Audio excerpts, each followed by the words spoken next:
Hello there. It's your girl Valerie Mason Chase again, and welcome to another episode of Marriage Beyond the Breach. Well, if anybody tried to tune in about 3 weeks ago, we were having some monumental technical issues. I believe I finally got it straightened out, and I have to say it's all to the thanks of one of my clients who is a tech genius, wizard, guru, whatever phrase you want to utilize. And I picked his brain, okay? I ain't even gonna front. I picked the boy's brain, asked him what I should do. He gave me a few suggestions, and I did both of them. So hopefully that has taken care of the technical issues that we experienced about 3 weeks ago. So I want to welcome you tonight. Thank you for tuning in, whether you're watching live or whether you're watching later, because we know time and distance is not a barrier at all for our Heavenly Father, who is the person, the individual, the entity, the one that I have this phrase to when we're doing something, do it for an audience of one, and He's the one. So we know that time and distance is not a barrier where He is concerned. And, I usually say this at the end of the podcast, but I'm going to say it in the beginning tonight because otherwise sometimes I do forget. If you have not already done so, I would appreciate if you would subscribe, like, and share. Subscribe, like, and share, especially share, because we want to get Marriage Beyond the Breach out there as much as possible. So what are we talking about tonight? So, there is a particular kind of emotional pain that comes from knowing that something is wrong, yet being told over and over again that it isn't.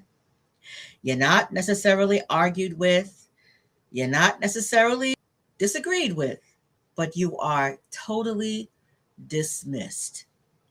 Many people who are struggling in their marriages or long-term relationships, they don't doubt their intelligence or their intuition at first, but they do begin to doubt it after there have been months and sometimes years of being minimized.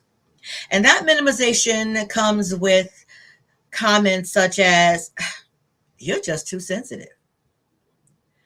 That didn't happen like that. You are always making problems, making something out of nothing. It ain't that serious." So over time, what happens is the issue stops being about the conflict itself and it becomes something deeper. The individual starts to question, can I trust my own reality? So what are we talking about? Today, we're going to be talking about something called Cassandra Syndrome. Yes, Cassandra Syndrome. Now, it is not a clinical diagnosis, but it is a relational experience that shows up when truth is consistently and systematically ignored and emotional warnings just go totally unheeded. So we're asking the question, what does healing look like when the breach isn't just about betrayal, but it's about disbelief? So I want to say I first heard about Cassandra Syndrome. This didn't come up in any of my education that, at least as far as I can recall. And I heard it the first time sometime last year. Might have been early last year at Mending Hearts, because that's what I love about Mending Hearts, and I love about our founder CEO, Dr. Danita Thompson. We have a clinical, and is this technical stuff again? Okay, I just saw something flash across my screen and I got nervous. Dr. Danita is very intentional about providing ongoing education and training for us. So we have our clinical meeting every Wednesday. So I first heard one of my colleagues, Leah Hannon, mention the term Cassandra Syndrome. And it kind of, you know how when you hear something for the first time and an antenna goes off and it piques your interest? Well, it piqued my interest and I looked it up and I said, wow, I would really love to have a podcast to talk about Cassandra Syndrome. And this is it. So, Cassandra Syndrome is named after a woman in Greek mythology, obviously by the name of Cassandra. And according to Greek mythology, Cassandra was granted the gift of prophecy by Apollo. And Apollo gave her this gift, supposedly in exchange for her affection. However, Cassandra refused him. She didn't want to have anything to do with him, affection wise. So Apollo, he didn't take away the gift of prophecy, but what he did, he cursed it. And the curse was this: she would always speak true prophecies, but no one would ever believe her. And that's exactly what happens in Cassandra syndrome. So, as I stated, it's not a clinical diagnosis, but it's a pattern of relational harm. It occurs when one partner repeatedly can raise legitimate concerns, but is met with defensiveness, denial, and minimization. I think I'm missing a comment over here. I didn't switch this over. Let me switch over there. Okay. Hey, E. Nicole, John O, Liz. Oh, thank you guys. I just switched over to where the comments were. Oh, Liz is saying, thanks. Great connection and video quality tonight. Thank you, Jesus. I pray that it will continue. So again, Cassandra says, I got to drink some water. I'm sorry. I got a frog in my throat, a frog, a rabbit, or something. So it occurs when one partner can raise legitimate concerns, but the other partner becomes defensive. They go into denial and they minimize the concerns that's brought to them by the other partner. So over time, the unheard partner begins to internalize that invalidation and start to question themselves about, did I get this right? Because I keep bringing these concerns and it's just being rejected and ignored and dismissed. And so we may begin to question, am I overreacting? Am I too sensitive? So, hey, Senpai Sidel, thank you, Sidel. Hey, thank you so much for tuning in. Oh, she says she was wondering when she saw the topic this week what it was about. Never heard of it before. Well, listen, as I just said, I just heard about it last year because I never heard about it in all of my education as a counselor. So it's not that nothing is wrong. It's that the partner refuses to acknowledge it. So just how does Cassandra syndrome show up in a marriage, in relationships? One partner becomes the truth teller and the other partner becomes the gatekeeper of reality. So the truth teller comes with their truth, and the other one says, no, it's not real. So they're the gatekeeper of reality. Concerns might be reframed as nagging. You're being dramatic. In a Christian household, oh, you just don't have any faith. Where's your faith? You got to trust God. Pray about it. Also, there is some emotional instability. Emotional labor becomes very, very one-sided. And we're going to talk about emotional labor in a little bit, because that is a phrase I've been hearing a lot about on these social media streets. So, and I'm not sure everyone has a clear understanding about that. So we're going to talk about that. In Cassandra syndrome, the emotional labor is very, very one-sided. And repair attempts are blocked because, why? Acknowledgement never occurs. So my cookie man, I think this is my cookie man. I don't know if this is my cookie man or if it's my son. He says sometimes how those inquiries are delivered can lead to being defensive. Absolutely. I agree with that. Delivery can result in it increase. Let me rephrase that. It increases the likelihood of your partner becoming defensive, and there are ways to avoid that in delivery. And I've spoken about that before in other podcasts. When you utilize what's called the gentle startup, and that can lessen the possibility of your partner becoming defensive. But we're not focusing on delivery tonight. We're focusing more on the content of what is being delivered. Coming with a concern, coming with something I've noticed, coming with there's this pattern that's been occurring in our relationship, but there is that dismissiveness, defensiveness, and so on.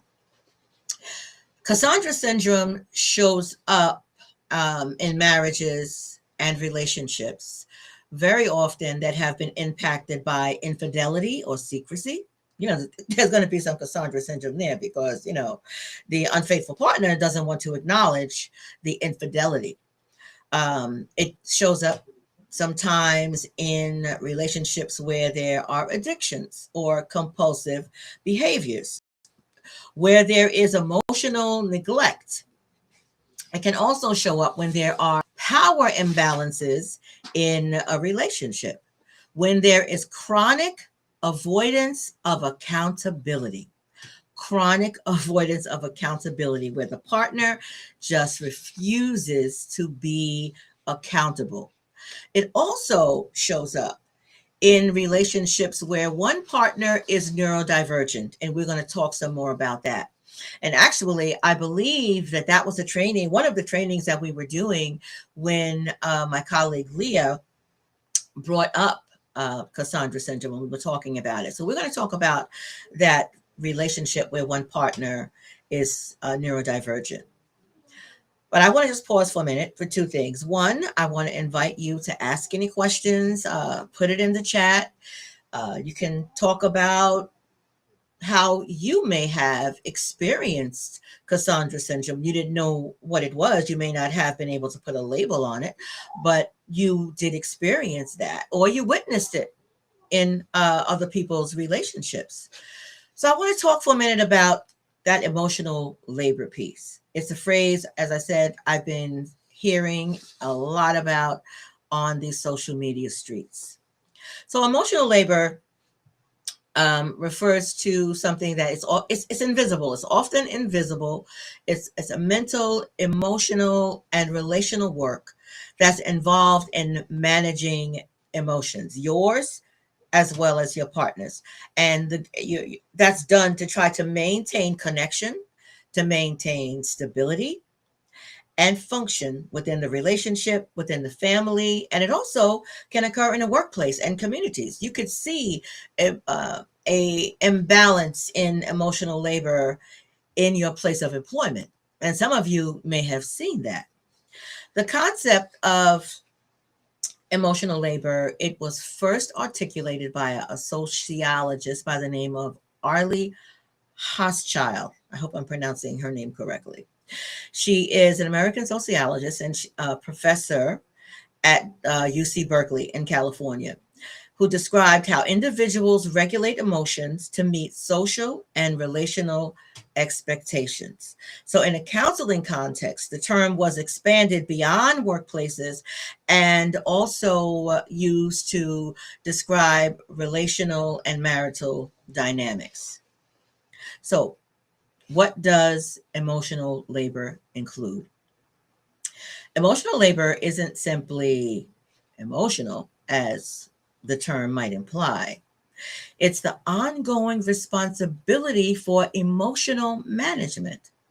And this can cover things such as anticipating the needs of others, anticipating moods or anticipating reactions, monitoring the emotional climate. What's that phrase that people use nowadays? Read the room. How are they feeling today? And by the they, how's your partner feeling today? Or if you're in a workplace, your colleague, how might they be feeling today? You want to kind of check the emotional climate to to determine how, if at all, you might approach this individual. Emotional labor can show up by soothing, calming, or stabilizing others during their distress. It can also show up by suppressing your own emotions in order to avoid conflict. And unfortunately, I see this a lot in counseling with some of the couples that I counsel. You suppress your own emotions. You act as if you're not feeling what it is that you're really feeling. But here's the thing about suppressed emotions, they don't stay suppressed. They're always going to show up, they're always going to come out in one way or another. With an imbalance in emotional labor, there is the one who is carrying the weight of the emotional labor will be the one to initiate difficult conversations more often than not. The other partner may engage in a difficult conversation, but they don't typically initiate it. They'll engage in it, and very often they'll hijack it. And they will redirect it and deflect so that now we're no longer talking about the issue that I raised and the concern that I brought to you. Now we're talking about you and how you felt. And now here I am managing your emotions because now you're all upset. So that's one of the ways in which an imbalance in emotional labor can show up. Also, remembering important relational details like dates and stressors and triggers and so forth. You translate emotions into words so that others can understand, whether the other is your partner or the other is a colleague. You carry responsibility for relational repair after a conflict. The individual who is carrying most of the emotional labor, and we're going to keep it at relationships, will be the one, more often than not, 90% of the time, who will seek to repair after a conflict, especially if there was a big blow up or something. And much of this emotional labor, it happens silently and it happens repeatedly without there being any kind of recognition because the other person, they're benefiting from the individual who carries most of the emotional labor. They're benefiting from it. They get to sit back with their legs crossed and let their partner do all the work. The partner may not get all the credit because, again, there's not a great deal of recognition, but the other one will be doing most of the work, most of the heavy lifting. And again, anyone who's listening live, if you have any questions, it could be about what we're talking about tonight, or it could be about relationships, marriages in general. I welcome you to put it in the chat, and I will, to the best of my ability, answer whatever you ask. I don't have a problem saying that I don't know, but I'll find out. So ask away. So now let's look at Cassandra Syndrome and neurodiverse partners, because it does show up there. It has a tendency to show up there a lot in neurodiverse relationships. So one partner is so-called neurotypical, and the other is neurodivergent. For example, they could be on the autism spectrum. They may be diagnosed with ADHD or other neurodevelopmental differences. One partner is, and one partner is not. Now, neurodiversity itself is not pathological, but unaddressed communication mismatches and emotional processing differences. There's going to be some distinct differences in emotional processing when one partner is neurotypical and the other partner is neurodivergent or has neurodevelopmental condition. That can create an environment where one partner's accurate perceptions are repeatedly dismissed or misunderstood. Repeatedly dismissed or misunderstood. Sadell had asked the question, can I explain what that means? Okay. And she said, I just answered. I think she was referencing when I mentioned neurodiversity. So again, neurodiversity could autism spectrum, ADHD, though those are examples of neurodiversity. So, but here's the thing. In many, not all, but in many neurodiverse partnerships, the issue is not malicious. There's no malicious intent, but there is a difference in emotional and communication processing that can result in Cassandra syndrome showing up. Some of the contributing factors could be literal versus emotional communication styles. One partner can rely on facts, on logic, or task oriented communication, while the other communicates through emotional nuances or from a more relational context. There could be differences in emotional expression, differences in emotional recognition. A neurodivergent partner, he or she may not readily perceive the subtext or the subcontext that their so called neurotypical partner is presenting to them. They may have difficulty picking up on nonverbal cues, facial expressions, body language, or they may not perceive the same relational urgency as the so called neurotypical person, even when the, and I'm saying so called because, just because I'm saying so called, because you could be so called neurodiverse and so called neurotypical. Um, Even when the neurotypical person's concerns are legitimate, the neurodivergent person may not pick up on it. There could also be some delayed responses, some muted responses to relational distress. They won't necessarily see the relational distress. And again, um, it's not with malicious intent.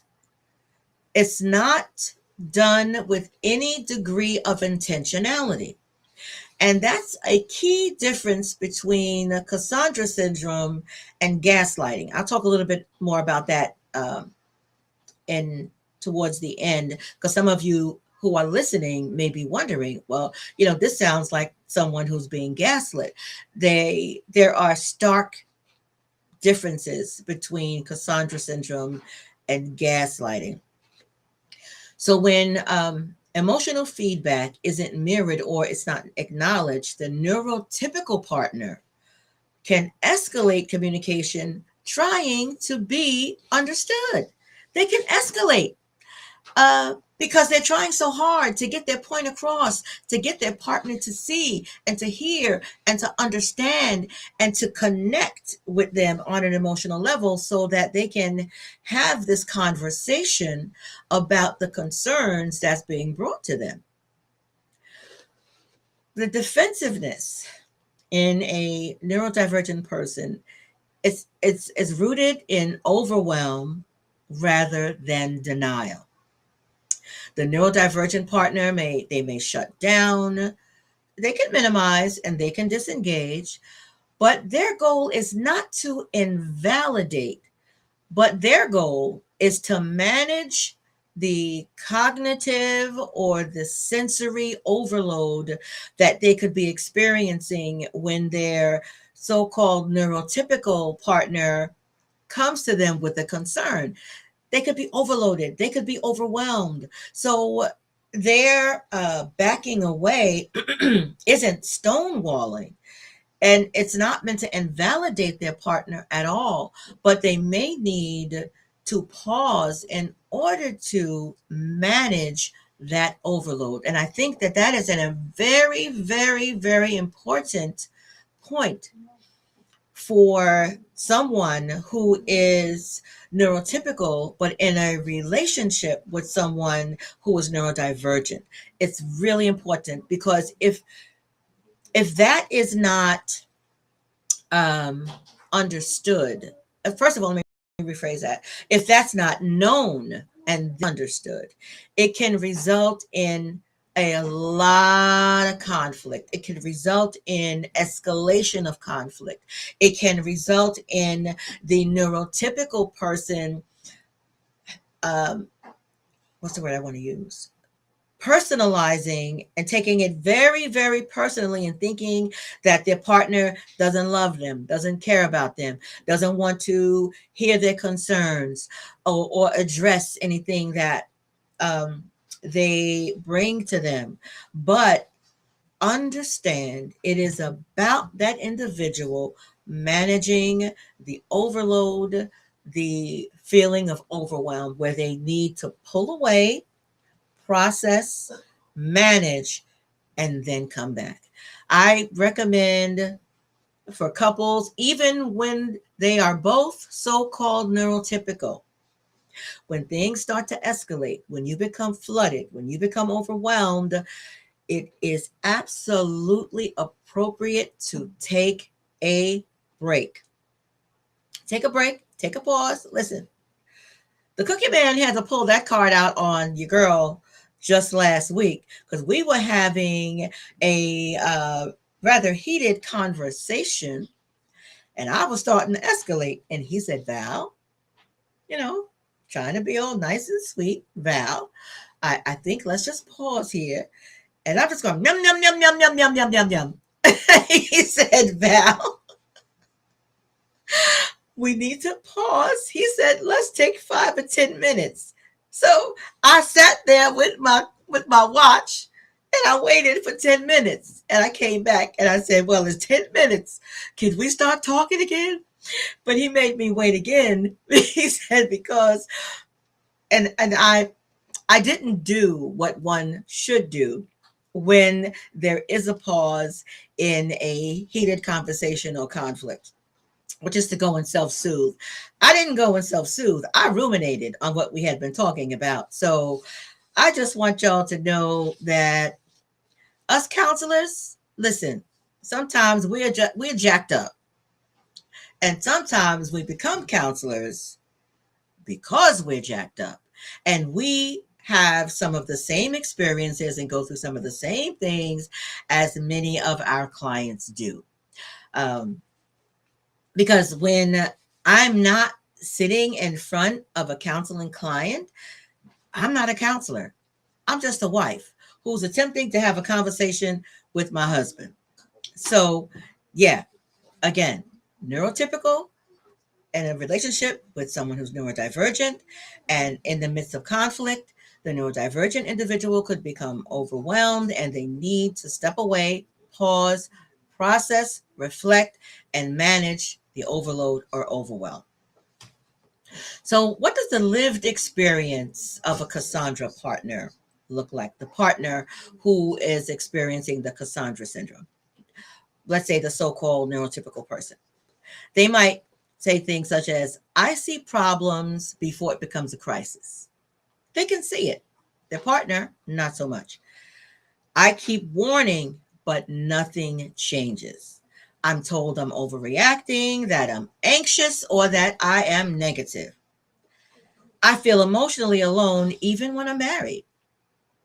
These are some of the comments that um, someone who is experiencing Cassandra syndrome can say to themselves. Oh, Sadell said, yeah, good job, Dad. Yeah, your father was being the counselor that day, boo boo, and your mom was acting up. I could be special sometimes. So when I'm going to call that individual the Cassandra partner, the so-called neurotypical person, they can present with chronic self-doubt. They can present with anxiety or depression.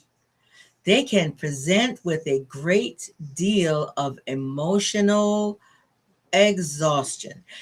And it's not just in relationships where there's a neurotypical and a neurodivergent, even when both partners are neurotypical.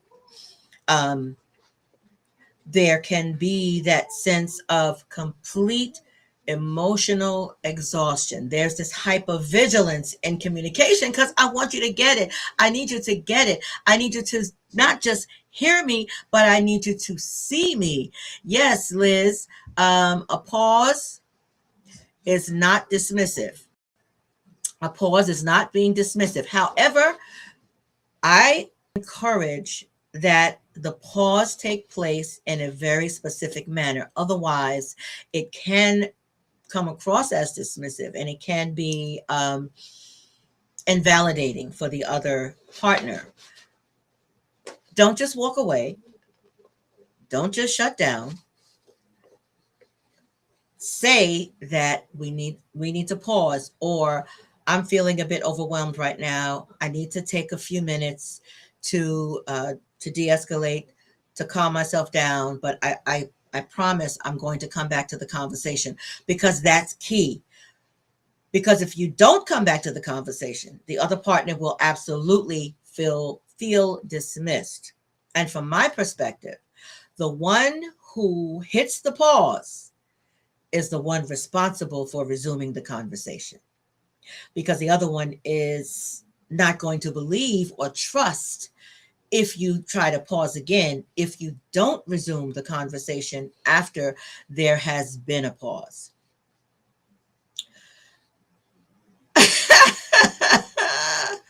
Go ahead, Cookie Man. So, in a situation where there is neurotypical or neurodivergent, so the neurodivergent partner's experience very often is overlooked. So it's critical for the neurodivergent partner to name their experience and hear some of the things that he or she may experience.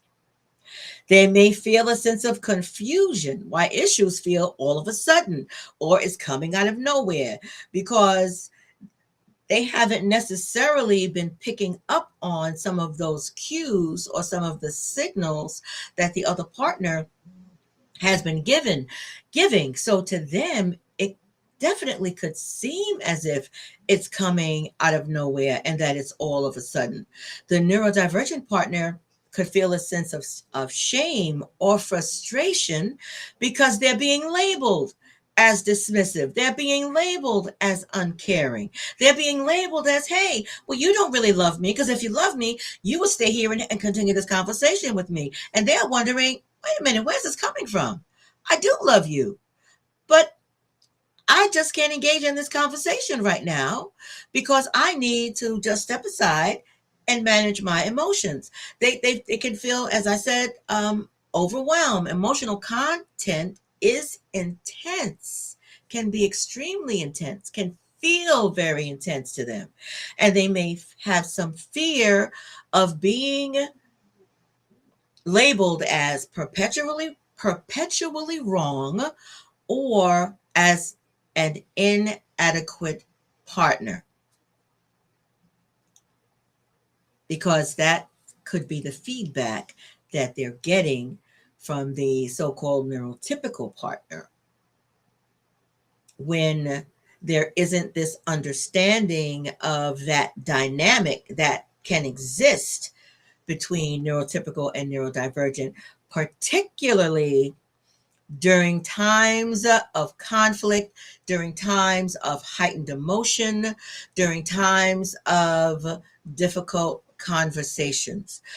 And without any intervention, both partners can become very, very entrenched in their positions. One who's fighting to be heard and believed, and the other defending against perceived emotional chaos, perceived or real, because sometimes the emotional chaos can absolutely be real. So, what might be some of the psychological or emotional cost, or the psychological or emotional impact in Cassandra syndrome when it shows up in a relationship? For the unheard partner, there's a loss of self-trust. They begin to question themselves. They begin to lose trust in themselves, in their decisions. in their discernment. I talked about emotional exhaustion. They could start to feel numb. Um, and sometimes they may want to check out because they could say, well, listen, I have been trying to have these meaningful conversations with my partner for years and it's not getting anywhere. So I'm just going to give up. Safety can be eroded. Emotional safety is absolutely eroded. Sometimes intimacy becomes impossible because when there is this ongoing conflict, when there's this ongoing battle, to be heard, and on the other side, being dismissed or ignored, intimacy, physical intimacy, sexual intimacy, emotional intimacy can become challenging, and sometimes it even goes by the wayside, can be completely eradicated. Resentment can set in. There's no connection, but there's a great deal of resentment. Truth becomes threatening rather than healing. It's a threat when your partner brings truth to you and when Cassandra syndrome shows up in the midst of your relationship. And again, those who are listening, I invite you questions in the comments, any experience that you may have had with Cassandra syndrome, put it in the chat and we'll talk about it. Any questions at all about Cassandra or anything? So I want to talk about from a counseling perspective when a counselor is providing couples counseling for a married couple or a couple who are in a committed relationship. You got to identify the pattern. And it's helpful to identify the pattern as early as possible, but you don't want to pathologize. Identify the pattern without pathologizing. And here's some indicators that could clue you in on the possibility that there's some Cassandra syndrome going on. One partner repeatedly says, I have been saying this same thing for years, and they're not hearing me. The other partner might appear confused, dismissive, defensive, rather than curious. And again, this is my perspective. Curiosity is always an appropriate response when your partner brings a concern to you. Be curious rather than defensive or deflect. Something else that could be an indicator in the midst of couples counseling. Concerns are reframed as problems with tone, problems with anxiety, or problems with negativity. Now, this does not mean that there are no issues with tone and that there are no issues with anxiety or that there's no issues with negativity.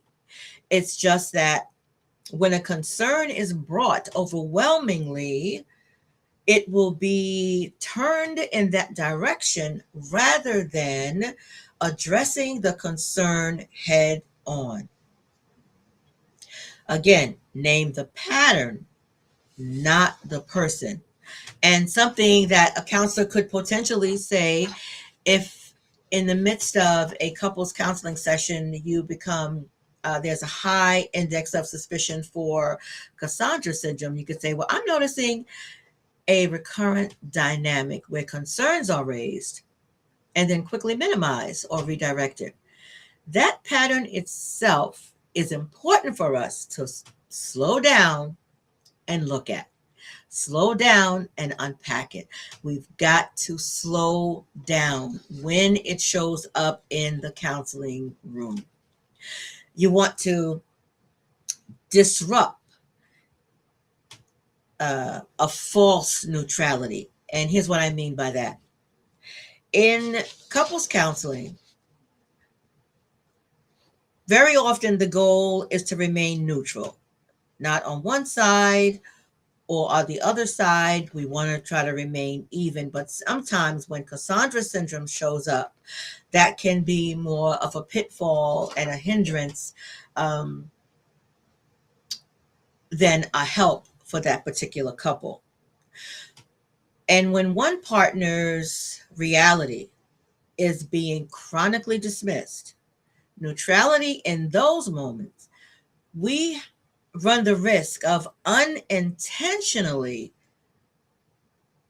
validating the dismissal rather than validating the concern that was raised by the partner. It's not our job to decide, I'm talking about us as counselors, it's not our job to decide who's right, but we are responsible for ensuring that reality is acknowledged. And one possible reframe that we could use, and I say this, oh my God, I can't tell you how many times I say this in a couples counseling session. Validation does not require agreement. You don't have to agree with what your partner is saying to validate. Validation does not require agreement, it requires recognition. You recognize what your partner is saying. You recognize and you validate the emotion that they are bringing to you with their concern. So I want to say that again and again. Validation does not require agreement. Okay, here's a question from my beautiful daughter-in-law, Liz. She says, do you think that at times we all have neurodivergencies, even if not necessarily diagnosed, that show up in various times in our communication and relationships? Absolutely. There probably are. And I don't know any real statistics for this, so don't quote me.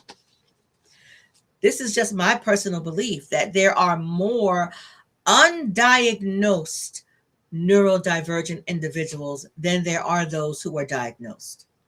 I think there are far more undiagnosed individuals. And here's the thing.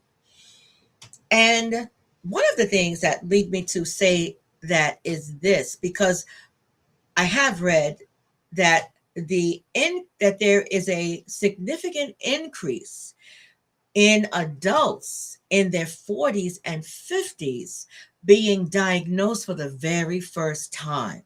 So imagine being 50 years old, having had relationships, having been in a marriage, and not being diagnosed with being on the autism spectrum, or not being diagnosed with ADHD, and you have struggled and you have struggled and you have struggled in your romantic relationships, and you keep wondering why, and you think, oh my God, what is wrong with me? Why can't I get this right? Imagine what that must feel like. Imagine how liberating it can be at 50 or 55 or 60 to finally get a diagnosis and a light bulb goes off and say, wow, that's what it was. That's what it was. Now I know. Now I know how to navigate, because now my counselor and we can work at providing certain tools to utilize in communication with my spouse or my romantic partner or my boss or my colleague. Because again, Cassandra syndrome doesn't just show up in romantic relationships, even though that's the focus here on Marriage Beyond the Breach. So yeah, that's a great question, Liz. And there has been a significant uptick in people being diagnosed on the spectrum or with ADHD much later in life. And it's helpful if the diagnosis can come earlier, because that can help to navigate relationships, and that can help with communication, and that can help with conflict. So again, when Cassandra syndrome shows up in the counseling room, you want to slow down, because you don't want to continue invalidation. You want to prevent the invalidation in real time. So when a concern is raised, and there is a deflection or there is minimization, you don't, we shouldn't move too fast. And by the way, again, I'm talking about us counselors. We shouldn't move too fast. We need to pause after a concern is voiced and ask the listening partner to reflect back the experience, not defend against it. And, I've had to do this several times in couples counseling when um, one partner will raise a concern and the other one will say something that totally minimizes the experience. It's sort of like we saw that with Will and Jada Pinkett, uh, Jada Pinkett Smith and Will Smith. She said she had a what was that word she used? Dang. Entanglement. Oh, Cookie Man all in the background talking about that was Hammy. That was my son. She said she had an entanglement. That wasn't no entanglement. She had a full-on affair with that boy. But that's what it could look like. Oh, it wasn't an affair. Oh, I had an entanglement.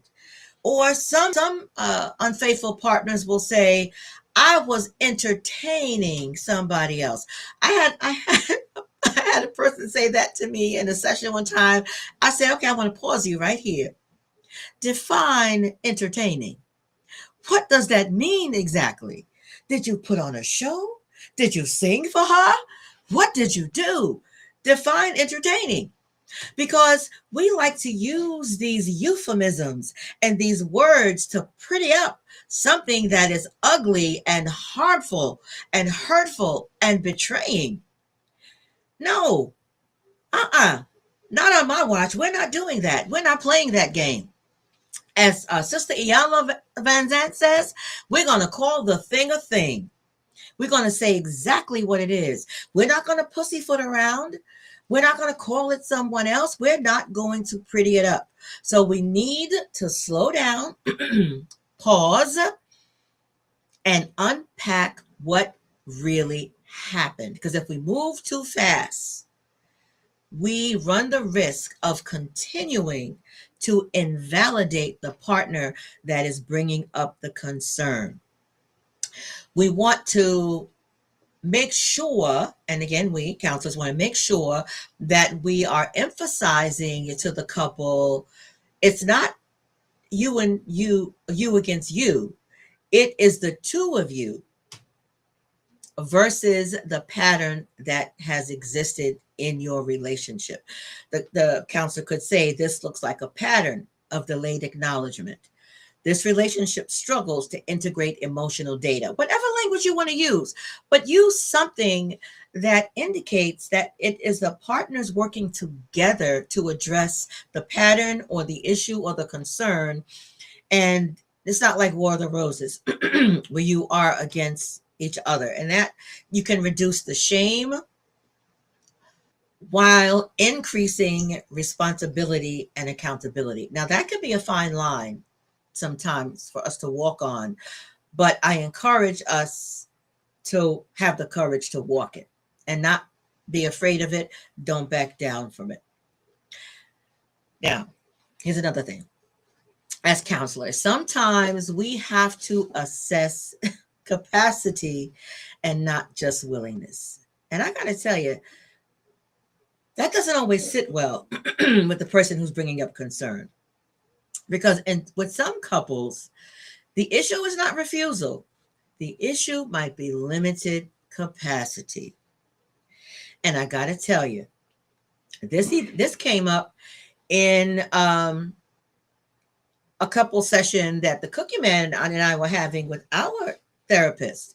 And when he brought it up, listen, your girl wasn't too happy. I didn't want to hear nothing about capacity. I didn't want to hear it, even though I know as a therapist, as a counselor, I know that it is a real thing that some people don't necessarily have. We all don't have the same capacity to do certain things and engage in certain meaningful ways in a romantic relationship.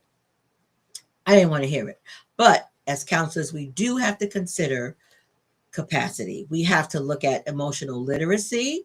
We have to look at Distress tolerance, tolerance for discomfort. We have to look at ability to mentalize, to internalize your partner's inner world. Not everybody can do that. Some of us can visualize, we can, mentalize our partner's inner world and imagine what they must be experiencing, what must be going on inside of them. Not everyone has the capacity to do that. If there's no capacity, what we need to do is provide some psychoeducation, just education regarding whatever is going on. Um, we should not, we should avoid using abstract language and be very concrete in how we speak to the clients, the couple that we are counseling at the time. If there is an empower balance, we want to seek to restore relational power, because that imbalance of power can be a huge factor in Cassandra syndrome. We can name it. We could say right now, one of you is carrying the responsibility for the health of the relationship. That is not sustainable. One partner carrying the responsibility for the overall health of the relationship is not sustainable, because that partner will wear down, we will wear out, we'll be overwhelmed, and we will eventually just want to give up. We also have to be careful that we don't re-traumatize. You don't want to re-traumatize the individual that's bringing up the issues. Couples counseling does not and should not require one partner to repeatedly prove their reality. That should not be part of the conversation at all. And sometimes, listen, we got to name the hard truth. We just, like I said, we got to call a thing. Sometimes when Cassandra syndrome shows up in the counseling room where we're counseling a couple, there could be a deeper relational limitation that's going on. And we may need to ask the question, is this partner willing and able to respond to truth in a way that allows repair? We have to ask that question, and we have to answer it honestly, because sometimes a partner isn't willing to do the work. Sometimes a partner isn't willing to hear the truth and then work towards repair in a meaningful way. Because when there is disconnection, emotional disconnection, physical disconnection, sexual disconnection, when there is ineffective communication, when there's a great deal of conflict, when there's escalation, repair must take place if the couple is going to move forward. So if the answer is no, that a partner isn't willing to do that, now we've got to kind of shift a little bit. We've got to look at some discernment work. There is such a thing as discernment counseling. And that it differs from traditional couples counseling because the goal is to figure out next steps. Are you going to go forward in this marriage? Are you going to separate? Are you going to divorce? What's that going to look like? So there are certain questions that have to be asked and answered when you are engaging in discernment counseling. And there are some couples where that would be appropriate. I have a couple of couples in mind where I think that is appropriate, where you will engage in some discernment work. You also have to sometimes consider setting certain boundary. There needs to be some boundary clarification and individual empowerment, because sometimes, and I've done this with couples that I've counseled, we start out in couples counseling, but I perceive that there is more individual work that needs to be done in order to facilitate the couples counseling. And I will recommend Let's focus on doing some individual counseling. You can do it with me or you could do it with someone else. Some couples, I counsel both partners individually, and then I will periodically schedule a couple session. Some couples, I may counsel one partner individually, and the other partner may go someone else for their individual session, especially some male clients that where I'm counseling the couple. Very often, male clients will prefer to have a male counselor, and I have no problem with that because sometimes there is a level of connection that can take place that can facilitate the counseling process, um, because you have to have a high level of trust in your counselor. You have to have a high level of trust. There needs to be that connection.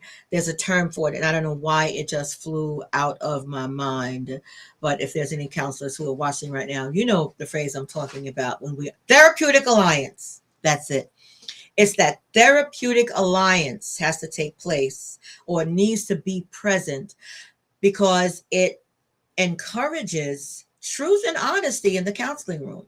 It encourages a higher level of transparency. It encourages an individual to speak things that they may not have spoken before. When that therapeutic alliance is not there, it's not going to happen. So, in the beginning, when we meet a client for the first time, our first few sessions are focused on building that therapeutic alliance because we want our partners not just to trust us, but to feel safe. We want to create a safe space where they can open up and be honest and be truthful and be transparent in a way that maybe they have never been before. So I did say that I want to talk about some differences between Cassandra syndrome and gaslighting, because some of you who are listening may have been wondering, well, it kind of sounds like gaslighting, but that's not it. Cassandra syndrome focuses on the experience of being unheard. Gaslighting focuses on the intentional erosion of another person's reality. Cassandra syndrome is what happens when truth goes unacknowledged. Gaslighting is what happens when truth is deliberately erased. So there's the main differences between Cassandra syndrome and gaslighting. So thank you for that comment, Adele. I appreciate that, my beautiful daughter. So as we are, not we, as I am coming to the end of this podcast, I want to take some time to speak directly to those of you who may have recognized yourself in this conversation on either side. If you've been carrying the weight of seeing problems before others were ready or willing to see them, there's nothing weak or disordered about you. Being unheard does not mean you are wrong. It often means the truth you're holding is uncomfortable. The truth you're holding is inconvenient, or the truth you're holding is destabilizing to the system of your partner who prefers silence. And if you're listening from the other side, perhaps realizing that you have minimized, perhaps you've dismissed, or perhaps you have avoided what your partner has been trying to name. This is not an invitation to shame. This is not about shame. It's an invitation to be courageous. Healing does not begin with defensiveness. Healing begins with a willingness to stay present with discomfort long enough for truth to be honored. Truth isn't always comfortable. In fact, very often truth can be extremely uncomfortable. At Marriage Beyond the Breach, I have a slogan that no marriage, no relationship is beyond redemption. But I also believe that restoration is possible, but not at the expense of reality. Love can't grow where truth is denied, and reconciliation cannot take root where pain, especially emotional pain, is repeatedly dismissed. So, whether you're seeking clarity, if you're seeking repair, or simply permission to trust what you know in your heart, remember this: truth spoken with humility is not the enemy of marriage. Truth spoken with humility is often the doorway towards healing. So I want to thank you all so much for listening, whether you listened live or whether you listened later. I appreciate you so much. I said it in the beginning, but I'm going to say it again here at the end. I would really, really appreciate if you would subscribe, like, and share here on YouTube, here on YouTube, on Facebook, on Instagram, and on TikTok. Those are all the platforms for Marriage Beyond the Breach. So, and please share, please share, please share. Because even if you didn't recognize yourself, you maybe have recognized some other couples. Oh, thank you so much, Dr. Danita. See, I love her. I love you so much. Thank you, thank you, thank you. I really, really, really appreciate that. So I welcome you to tune in next week. Next week, we're going to be talking about something that as emotional bias. What is that, Valerie? Well, I'm glad you asked. Tune in next week to find out. And here, next week, I'm going to have a brand new guest for the very first time. And it's another one of my colleagues, y'all. Listen, I'm not saying this just because I practice there. I'm saying it because it is a fact. Mending Hearts Behavioral Health and Family Services has some of the most amazing, gifted, talented, knowledgeable, professional counselors known to man. And that's my perspective. That's my story, and I'm sticking to it. So I have another one of my colleagues that will be with us for the first time next week, and I am so looking forward to her. You guys are going to love her. She has what I call one of those magnetic personalities. You know, one of those people where it's just kind of drawn to them. So tune in next week, and I appreciate you so much for tuning in. I appreciate every time that you show up.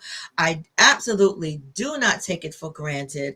So I love you all, and I will see you next week. Have a blessed